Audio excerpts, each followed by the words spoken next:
Page 1, Introduction, a War That Changed the World. In the year 636 CE, on the hot and dusty plains near the Yarmouk River along the borders of present-day Syria and Jordan, two powerful civilizations met in a battle that would shape the future of the Middle East. On one side stood the mighty Byzantine Empire, the Eastern Christian Roman Empire that had ruled for centuries. On the other side was the rising power of the Muslim Caliphate, led by fierce warriors inspired by their new faith, Islam. The battle that followed, known as the Battle of Yarmouk, was not just a military event, it was a turning point in history. The Muslim victory opened the doors to Syria, Palestine, and beyond, forever changing the political and religious landscape of the region. Page 2, Background, Two Worlds on the Edge of War.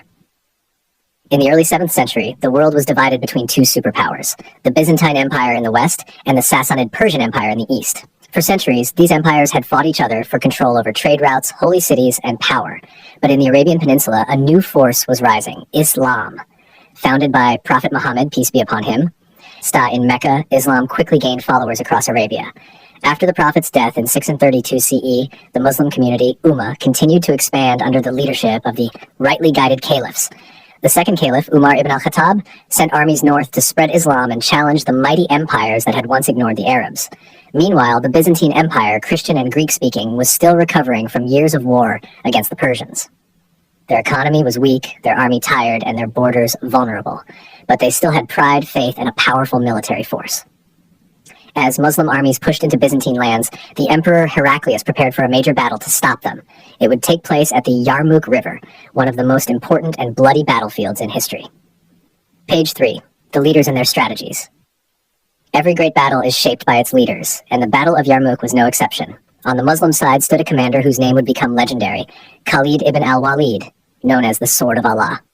On the Byzantine side, leadership fell to Theodorus Triturius and several generals under the Emperor Heraclius.